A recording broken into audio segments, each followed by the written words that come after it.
احلى اوردر بحب اعمله، ما بياخدش معايا وقت خالص وبيكون جاهز. هنبدأ اول حاجة ننزل بكوبايتين من المية، عليهم كوباية من الزيت، عليهم معلقة كبيرة من الخميرة، معلقة كبيرة من الخميرة الفورية. هنزل عليهم بثلاث معالق من السكر، واروح نازله عليهم بمعلقة من الكركم الكبيرة، وهبتدي اقلب كل المكونات بتاعتنا، وهبتدي ان انا اركنها على جنب لمدة 5 دقايق لحد بس ما الخميرة تتفاعل.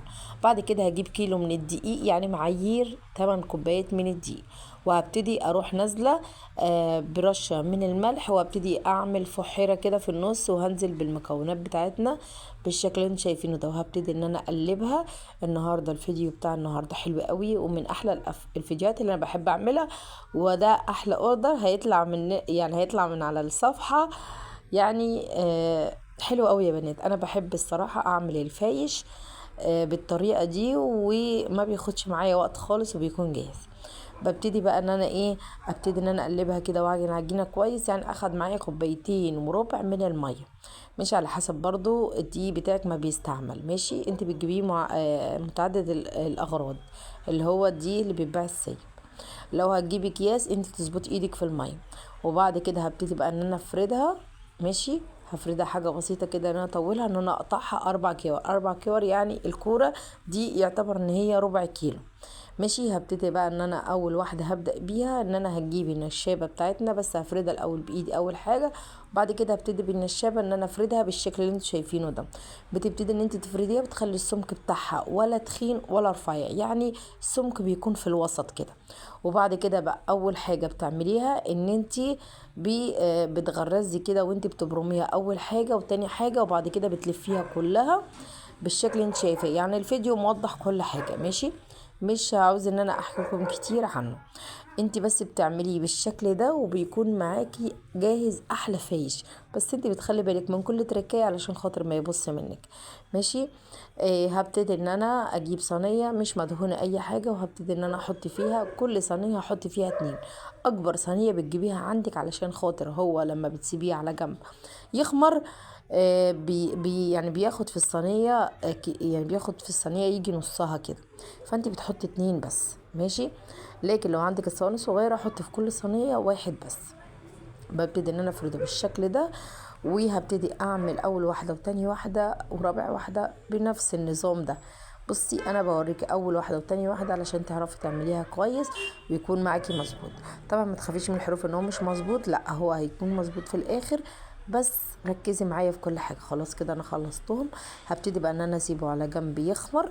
ماشي، يعني بتسيبيه براحته، بتسيبيه لمده مثلا ساعه بالظبط. انا سيبته لمده ساعه لحد ما خمر بقى معايا بالشكل ده، ما خدتش وقت كبير. بعد كده احطه في الفرن على درجة حرارة 180، بتكوني مولعة من تحت. بيقعد معاكي 30 دقيقة. 30 دقيقة لو الفرن بتاعك حامي بيقعد معاكي 20 دقيقة بس.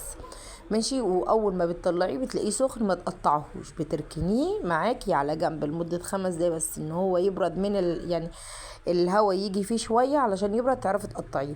طبعا هتجيبي السكينه اللي هي مشرشره، مش هتكون حلوه وهتقطعه معاكي هتبوظه. لا، انت هتجيبي السكينه العاديه اللي انت بتقطعي بيها اي حاجه، وهتبتدي ان انت تقطعيه بالشكل ده. انا بقطع السمك بتاعه تخين شويه علشان يكون متماسك ما يتكسرش بعد مثلا ما نحمصه. ببتدي بقى ان انا اقطعه كله زي ما انتم شايفين. بسم الله ما شاء الله، انتم شايفين الهيشان، وطبعا شايفين القعر بتاعه ولا محروق ولا اي حاجه، لا القعر بتاعه مظبوط. ماشي، امشي على كل تركايه انا بعملها علشان خاطر يطلع معاكي مظبوط زي ما هو طلع معايا ما شاء الله. زي ما قلت لكم ده من احلى الاوردرات اللي انا بحب اعملها. زي ما انتم شايفين انا ببتدي بقى اشتغل على الفرن الصغير. لو انت ما عندكش فرن صغير خدي خليكي استعملي الفرن الكبير، وبرده بتولعي بس من فوق ومن تحت. انا بكون مشغله الفرن التاني الصغير على درجه حراره 200، بكون مولعه من فوق ومن تحت، يعني قبلها ب10 دقايق ان هو يسخن. واول ما يعني بيقعد معايا في الفرن لمده 5 دقايق بس. ماشي، انت بتولعي من فوق ومن تحت علشان خاطر ياخد وش تحمير وينشف كويس. وبتطلعيه، واول ما تطلعيه لما تيجي تخزنيه ما تخزنهوش على طول وهو انت لسه مطلعاه من الفرن، لا انت بتسيبيه شويه. ماشي، بتسيبيه شويه لحد ما يبرد براحته، وبعد كده بتعبيه في الكياس او العلب اللي انت هتحطيها. بس انا بحب اسيب الكيس يكون مفتوح شويه علشان خاطر ما يتطرش معايا، عشان انت لما بتقفلي الكيس هو بيضطر من الضغط بتاع السخونيه بتاع الكيس. طبعا زي ما انتم شايفين بسم الله ما شاء الله انا عملت كميه حلوه قوي من كيلو دقيق. ماشي، انت بقى على حسب ما انت بتعملي الكميه، انت عايز تعملي كميه اكتر اعمليها على ضمانتي. ده الفايش اللي هو العادي، مش حاجه صعبه ولا حاجه، دي حاجه سهله جدا. بس هو في ناس مش بتحب ان هي تقف تعمله علشان خاطر بياخد منها وقت، لكن انت لو سرعتي ايدك وركزتي في كل تركية انا بعملها صدقيني مش هياخد معاكي وقت نهائي. طبعا انا ببتدي ان انا كده اطلعه وارص ورا بعض، يعني انت بتبقي واقفه جنب الفرن بترصي ورا بعض. واهم حاجه في الحاجه دي ان انت ما بتسيبيش الفرن وتمشي علشان خاطر هو ما بياخدش وقت. وطبعا بتخلي بالك وبتبص عليه كل شويه، انا كل 5 دقايق بتبص عليه لحد ما ياخد ال5 دقايق بتوعه او ال10 دقايق بتوعه. وبعد كده بتطلعيه بسم الله ما شاء الله. هي دي الكميه اللي انا عملتها، وطبعا ناشف نشوفيه ما اقولكيش وطعمه تحفه. اهم حاجه تكتبوا لي في التعليقات تسلم ايدك، ولو عايزين مكونات بالتفصيل اكتبوا لي في التعليقات. واهم حاجه تنسوش اللايك والتعليق وتقولوا رايكم في الوصفه بصراحه. ماشي، زي ما قلت لكم ده من اكتر فيديوهات انا بحبها، ان انا بحب اعملها اللي هو الفيش. ماشي، اللي هو الناس بتفكر ان هو صعب لكن هو سهل جدا وبيكون حلو قوي قوي. وغير كده كمان بيتسهل عليكي يعني ان انت تقومي تلاقي حاجه جاهزه على الفطار على طول.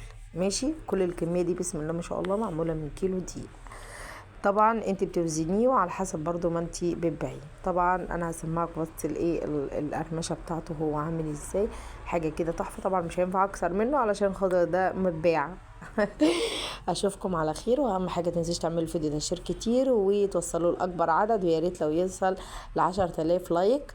واشوفكم في امان الله، واهم حاجه تصلوا على الحبيب المصطفى في التعليقات.